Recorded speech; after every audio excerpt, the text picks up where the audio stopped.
치킨집이 있습니다. 아줌마들의 성지예요. 치킨집 직원이 남자 청년이 있는데 잘생겼어요. 키도 크고. 그래서 아줌마들이 그 치킨집만 가요. 아줌마들 성지가 된 치킨집이에요. 한 번은 한 아줌마가 치킨을 포장해서 가는데요. 누나 더 필요한 것 없어요? 그런 거예요.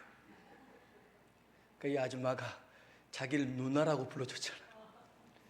누나 더 필요한 거 없어요? 그랬더니 가슴이 막 쿵쾅거리기 시작한 거예요. 아줌마들한테 누나라고 불러주면 가슴이 뛰나 봐요. 그래서 너무너무 기쁘고 너무너무 즐겁고 그 다음에 얼굴은 또 벌개져서 그 남자 직원을 쳐다보면서 누난 괜찮아요 그랬어요. 그랬더니 이 직원이 하는 말이 아니 무나 더 필요한 것 없냐고요 아줌마 그런 거예요. 무나였어요. 무나 치킨 무 있잖아요. 치킨 무나 더 필요한 것 없어요 아줌마 그런 거였어요. 사람은 자기 듣고 싶은 대로 들어요. 아마 그렇게 듣고 싶었나 봐요. 그러니까 오해를 하고 실수도 하고 또 오류도 범하게 돼요. 오늘 우리가 주의 말씀을 들을 때 잘 들을 수 있는 은혜가 있길 축복합니다. 특별히 오늘은 성령 강림 주일인데요. 성령님은 진리의 영이시기 때문에 이 시간 진리 가운데 우리를 이끌어 가실 줄로 믿습니다.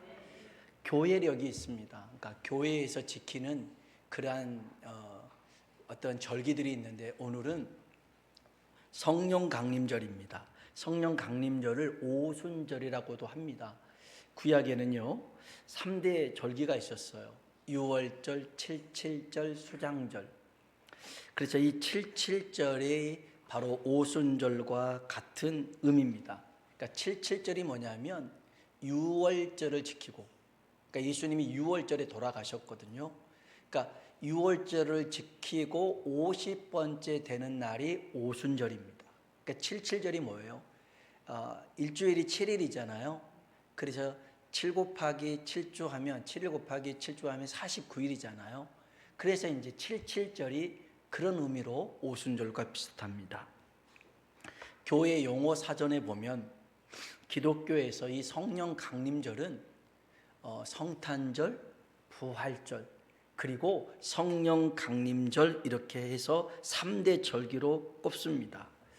성령 강림절이 중요한 이유 중에 하나는 성령 강림절 때에 교회가 탄생을 하게 됩니다. 이전에는 교회가 의미가 없었어요. 그런데 성령님이 임하고 난 다음에 교회가 시작됩니다. 사도행전 2장에 보니까요, 성령님이 마가의 다락방에 모인 120명에게 임합니다. 이들이 성령의 충만함을 받아요. 그래서 그들이 방언을 합니다. 사도행전 2장 1절로 4절에 있는 말씀 같이 한번 읽어볼까요? 오순절 날이 이미 이름에 그들이 다 같이 한 곳에 모였더니 하늘로부터 급하고 강한 바람 같은 소리가 있어 그들이 앉은 온 집에 가득하며 불의 혀처럼 갈라지는 것들이 그들에게 보여 각 사람 위에 하나씩 임하여 있더니 그들이 다 성령의 충만함을 받고 성령이 말하게 하심을 따라 다른 언어들로 말하기를 시작하니라. 아멘. 아멘. 성령이 임하고 성령의 충만함을 받고 다른 언어, 이제 방언이라고 그러죠. 나중에 기회가 있으면 이 성령의 은사 중 또 여러 은사들이 있는데 또 방언에 대해서도 말씀을 드리겠습니다. 그러면 오늘은 성령님이 누군가에 대해서 우리가 좀 알았으면 좋겠습니다. 성경에 보면 삼위일체 하나님이 있습니다. 성부 하나님, 성자 하나님, 성령 하나님. 이 삼위일체라고 하는 것은 한 분 하나님이시지만 하나님이 세 분이시다는 것입니다. 헷갈리죠? 하나님은 한 분이신데 또 하나님은 세 분이다. 어떤 그런 역할, 하시는 일에 따라서 그렇게 나눠지는데요. 사실 삼위일체라는 말은 성경에 나온 용어가 아닙니다. 성경에 삼위일체라는 단어는 없습니다. 그런데 이 삼위일체 하나님이 나타난 곳이 있죠. 마태복음 3장 16절로 17절입니다. 같이 한번 읽어볼까요? 세례를 받으시고 곧 물에서 올라오실새 하늘이 열리고 하나님의 성령이 비둘기같이 내려 자기 위에 임하심을 보시더니 하늘로부터 소리가 있어 말씀하시되 이는 내 사랑하는 아들이요 내 기뻐하는 자라 하시니라. 아멘. 예수님이 세례 요한에게 세례를 받으시는 장면입니다. 요단강에서 세례를 받으셨는데요, 예수님은 세례 받고 계시죠. 그때 성령이 비둘기같이 임했습니다. 비둘기가 성령은 아닙니다. 근데 마치 성령이 임하심이 비둘기처럼 임한 것처럼 보였다는 거예요. 성령님도 계시죠. 그 다음에 하늘에서 소리가 들립니다. 어떤 소리가 들려요? 이는 내 사랑하는 아들이요 내 기뻐하는 자라. 성부 하나님의 음성이 들린 겁니다. 그래서 삼위일체 하나님이 동시에 나타난 말씀이 이 마태복음 3장에 있습니다. 이 삼위일체 교리를 두고 기독교 역사상 가장 많은 이단과 거짓 선지자가 나타났죠. 신천지 이만희도 마찬가지입니다. 31년생, 우리나라 지금 나이로 94세 아닙니까? 이 신천지 이만희가 이제 죽으면 신천지에 있는 친구들이 많이 다시 나온다고들 예측하고 있어요. 그럴 때 아무튼 이 교회가, 기성교회가 이 친구들을 받을 준비를 해야 되는데, 여튼 이 신천지 이만희는 자신을 보혜사 성령이라고 얘기를 합니다. 이긴 자라고 얘기합니다. 재림 예수라고 얘기하죠. 이게 잘못된 교리 속에서 사람들에게 그렇게 얘기하니 사람들이 또한 그렇게 믿더라는 거예요. 여러분, 어떻게 사람이 하나님이 될 수가 있습니까? 그럴 수가 없어요. 그럴 수가 없어요. 삼위일체 하나님, 성부 하나님은 영이시죠. 성령 하나님도 영이십니다. 성자 하나님 예수님이 이 땅 가운데 육신을 입고 오셨을 뿐입니다. 자, 그러면 하시는 역할이 조금 광범위하지만 그래도 대략 성부 하나님은 세상을 창조하시죠. 물론 삼위일체 하나님이 다 그 창조에 함께 하셨지만 성부 하나님은 세상을 창조하시고 성자 하나님 예수님은 우리를 구원하신 분입니다. 하나님이 세상을 만드셨는데 인간이 타락했잖아요. 타락한 인간을 구원하기 위해서 이 땅에 오셔서 십자가에 죽으신 분이 예수님이고, 구원받은 하나님의 백성들을 지키고 보호하고 보존하시는 분이 누구시냐? 성령 하나님인 줄로 믿습니다. 이게 삼위일체 하나님이에요. 간혹 우리가 성령님을 오해하는 경우가 있어요. 아까도 했지만 비둘기처럼 성령이 임하셔서 성령을 비둘기로 착각하신 분들도 있고, 어떤 성령을 능력이나 도구나 수단으로 생각하는 경우들이 있어요. 사도행전 1장 8절에 보니까 같이 한번 읽어볼까요? 오직 성령이 너에게 임하시면 너희가 권능을 받고 예루살렘과 온 유대와 사마리아와 땅끝까지 이르러 내 증인이 되리라 하시니라. 아멘. 오직 성령이 너에게 임하시면 뭘 받아요? 권능을 받아요. 그러니까 성령을 마치 권능으로 착각하는 경우가 있어요. 성령의 은사가 있습니다. 병을 고치고요, 귀신을 내쫓고요, 이런 은사가 나타나니까 이런 것들이 성령이다라고 오해를 합니다. 그렇지 않아요. 여러분, 우리가 성령님에 대해서 나중에 좀 더 깊이 나눌 수 있는 시간이 있을 텐데, 여러분이 성령님에 대해서 가장 중요하게 여겨야 될 게 있어요. 이걸 잊어버리면 안 돼요. 성령님은 성부 하나님과 성자 하나님 예수님과 같이 우리가 예배하고 경배할 대상이 성령님인 줄로 믿습니다. 성령님도 우리가 예배해야 될 대상인 거예요. 우리 곁에서 우리를 도와주시지만 그분은 성령 하나님으로서 우리가 경배하고 찬양해야 될 대상인 줄로 믿습니다. 성령님은 신약에만 나타난 건 아니었어요. 구약에도 종종 나타났어요. 근데 구약에는 특정 사람에게 특정한 일을 수행하도록 아주 잠시 일시적으로 제한적으로 나타났어요. 그래서 뭐 사무엘이나 엘리야나 또 에스겔이나 이런 사람들에게 성령이 임했던 거였어요. 심지어 사울왕 같은 사람에게도요 성령이 임한 적이 있어요. 사무엘상 19장 23절 볼까요? 읽어봅시다. 사울이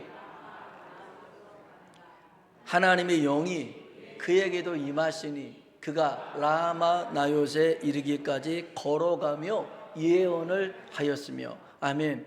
이 사울 왕이요 다윗을 죽이려고 쫓아갔는데 다윗이 사무엘의 고향인 라마 나요스로 도망을 칩니다.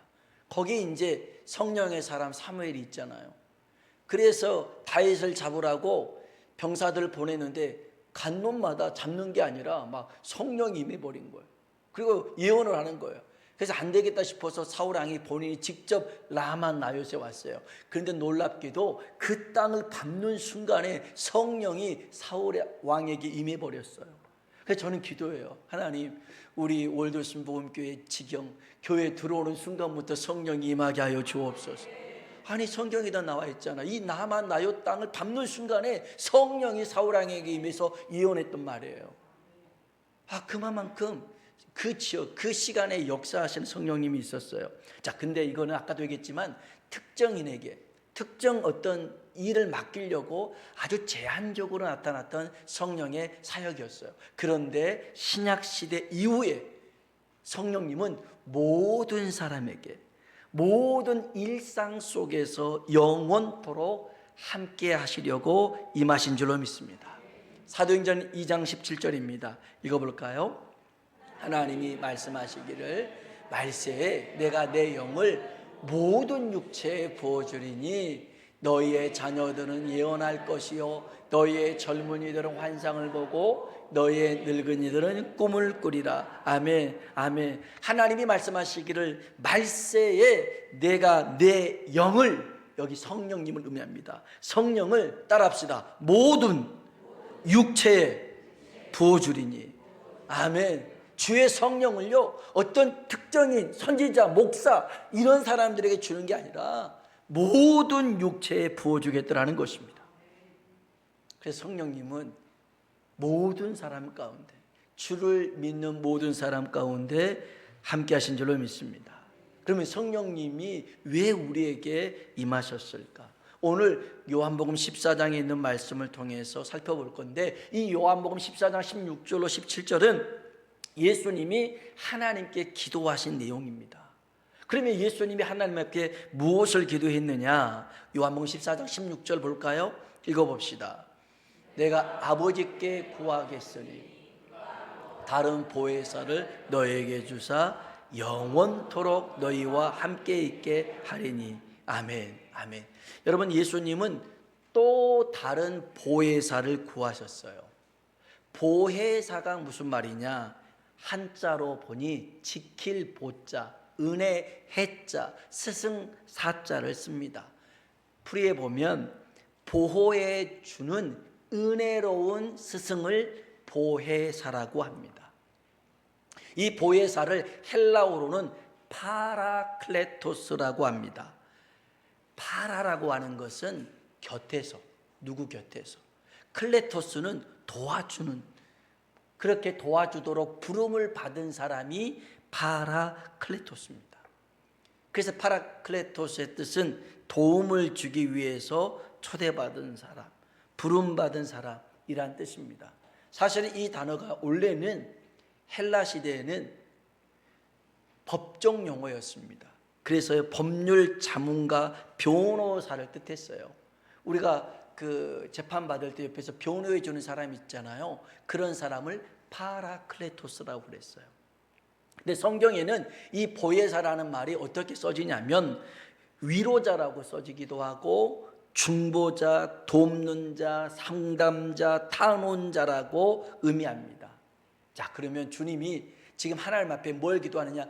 아버지, 다른 보혜사를 이들에게 보내주십시오 그럽니다.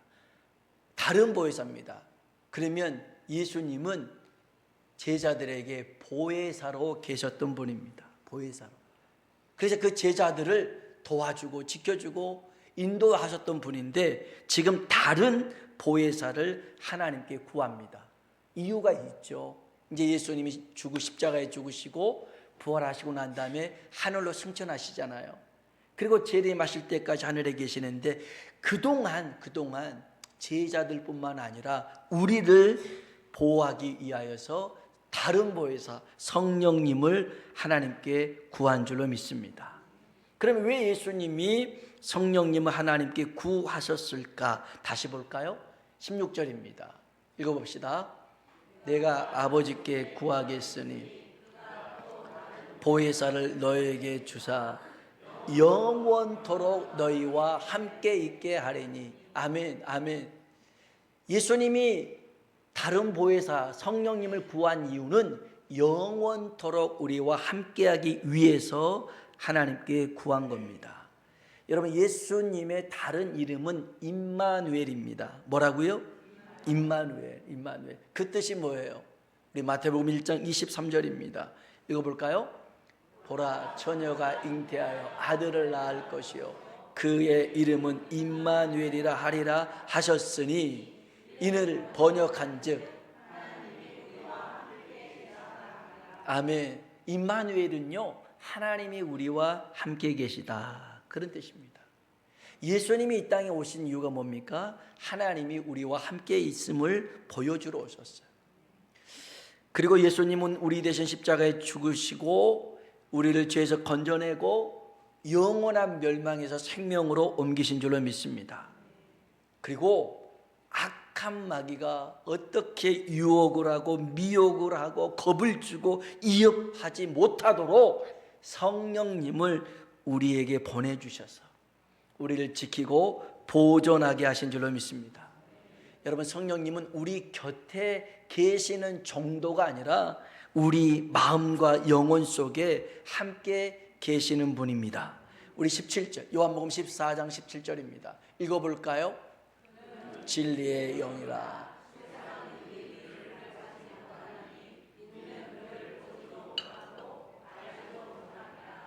그러나 너희는 그를 아나니 그는 너희와 함께 거하시며 또 너희 속에 계시겠습니다. 아멘. 성령님은 우리와 함께 계시고 우리 속에 영원토록 계시겠다라는 겁니다. 여러분, 성령님은 진리의 영이신 줄로 믿습니다. 여러분, 진리가 뭐예요? 예수님이 진리입니다. 우리에게 생명을 주는 유일한 진리, 우리를 구원하는 유일한 진리. 그래서 예수님이 길과 진리와 생명이 되시죠. 성령님이 우리에게 오시잖아요. 그러면 성령님이 예수님의 말씀을 깨닫게 해주십니다. 성령님이 우리에게 오시면 주의 말씀을 생각나게 하십니다. 그리고 그 말씀대로 살 수 있는 능력을 주신 줄로 믿습니다. 우리 요한복음 14장 26절 볼까요? 읽어봅시다. 보혜사 곧 아버지께서 내 이름으로 보내실 성령, 그가 너희에게 모든 것을 가르치고 내가 너희에게 말한 모든 것을. 아멘, 아멘. 여러분, 삶 속에서 하나님의 말씀이 생각나는 것은 은혜인 줄로 믿습니다. 그 말씀이 생각나잖아요. 그러면 유혹이나 시험이나 고난을 이겨낼 수가 있는 거예요. 이겨낼 수가 있는 거예요. 그런데 말씀이 생각나지가 않아요. 말씀이 떠오르지가 않아요. 말씀에 감동이 없어요. 그러면 내 방식대로 내 감정대로 살아갈 수밖에 없어요. 그런데 성령님께서 우리 안에 감동을 주실 때가 있어요. 네가 참고 네가 인내하고 네가 잘못했다라고 하라고 하실 때가 있어요. 그런데 그때는 너무너무 싫은데 그 성령님의 말씀에 순종하잖아요. 그러면 이루 말할 수 없는 평안함이 임해요. 그리고 그 결과는 우리가 전혀 예상치도 못한 결과대로 하나님이 역사하는 것을 보게 될 줄로 믿습니다. 여러분, 성령님은 우리와 함께 계셔서 하나님의 살아계심을 나타내시고 생명과 진리의 말씀으로 우리를 인도하신 줄로 믿습니다. 그러니까 성령님이 우리 가운데 임하심은 하나님이 함께 하심을 나타내기 위함이죠. 그리고 두 번째로는 성령님은 우리를 도와주시는 분입니다. 도와주셔요. 무엇을 어떻게 도와주시느냐? 로마서 8장 26절에 있는 말씀이죠. 우리 같이 한번 읽어볼까요? 이와 같이 성령도 우리의 연약함을 도우시나니 우리는 마땅히 기도할 바를 알지 못하나 오직 성령이 말할 수 없는 탄식으로 우리를 위하여 친히 간구하시느니라. 아멘. 이와 같이 성령도 우리의 연약함을 도우시나니. 우리의 뭘 도와주신다고요? 연약함. 어떤 연약함이겠어요? 너무 지치고 너무 힘들고 너무 괴롭고 애로워서 기도할 수가 없을 때가 있어요. 기도해야 되는데 기도할 수 없을 때가 있어요. 그때 성령님이 우리는 마땅히 기도할 바를 알지 못하나 오직 성령이 말할 수 없는 탄식으로 우리를 위하여 친히 간구하시느니라.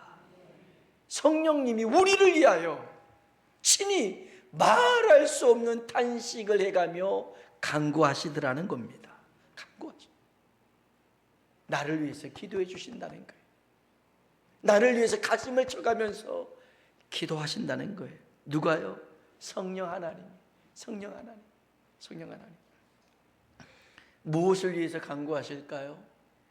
우리가 하나님 앞에 기도할 수 있도록, 기도할 수 있도록 기도에 힘을 달라고, 기도할 수 있는 은혜를 베풀어 달라고 성령님이 기도하신 줄로 믿습니다. 여러분, 우리가 하나님 앞에 기도해야 될 이유가 많죠. 많은 이유가 있습니다.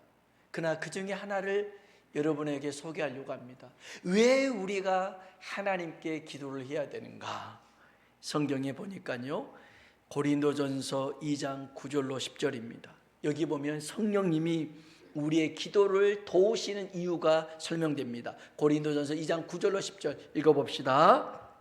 기록된 바 하나님이 자기를 사랑하는 자들을 위하여 예비하신 모든 것은 눈으로 보지 못하고 귀로 듣지 못하고 사람의 마음으로 생각하지도 못하였다 함과 같으니라. 오직 하나님이 성령으로 이것을 우리에게 보이셨으니 성령은 모든 것 곧 하나님의 깊은 것까지도 통달하시느니라. 아멘, 아멘, 아멘입니다. 여러분, 하나님이 자기를 사랑하는 자들 위하여, 여러분 하나님 사랑하십니까? 아멘. 그러면 여러분 아멘 했던 여러분을 위해서 하나님이 예비해 놓은 게 있대요. 예비해 놓은 게 있대요. 근데 그거는 우리 육신의 눈으로는 보지 못한대요. 육신의 귀로는 듣질 못한대요. 이 육신의 마음으로는 그걸 깨닫지 못한다는 거예요. 그래서 하나님이 이것을 깨달아 알 수 있도록 영적 눈을 띄워주시고 영적 귀를 열어주시고 영적인 마음을 깨닫게 해주시도록 성령님이 우리 안에 역사하신 줄로 믿습니다. 제가 일전에도 그런 얘기 했잖아요.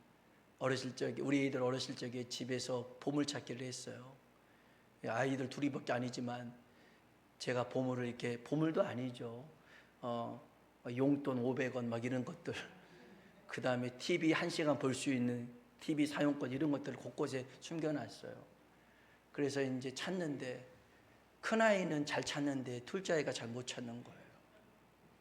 근데 제가 숨겨놓은 거를 아내가 봤거든요. 그래서 둘째를 데리고 설명해 주세요. 그러니까 둘째가 그거 보면서 와 찾다 그러고, 지가 찾은 건 아닌데 가르쳐줘서 찾은 거잖아요. 숨긴 건 내가 숨기고 가르쳐주는 것은 아내가 가르쳐준 거잖아요. 똑같아요. 하나님이 숨겨놓으셨어요. 그런데 우리는 잘 못 찾아요. 잘 못 찾아요. 그런데 그것을 가르쳐주신 분이 누구라고요? 성령님이라는 거예요. 그래서 성령의 도우심이 필요한 거예요. 하나님이 나를 위해서 정말 그냥 500원 정도가 아니라 1시간 TV 보는 게 아니라 어마어마한 것들을 하나님이 예배해 두셨는데 우리 눈이 가려져서 못 찾는단 말이에요. 그래서 우리가 누구를 의지해야 됩니까? 성령님을 의지해야 될 줄로 믿습니다. 그러면 성령님께서 우리를 가르쳐 주시는 거예요. 보게 하시는 거예요. 알게 하시는 거예요. 이런 성령의 역사가 우리 가운데 이 시간 임하길 주님의 이름으로 축원합니다. 기도할까요? 기도합시다. 오늘 이 시간 성령님이 우리 가운데 임하셔서 하나님의 임재를 나타내시고 주의 말씀이 깨달아지게 하여 주옵소서. 하나님이 예비하신 그 은혜를 바라볼 수 있도록 성령님 우리의 눈과 귀와 마음을 열어 주시옵소서. 우리 다 같이 주님을 한번 부르고 기도하겠습니다. 주여! 아버지 하나님,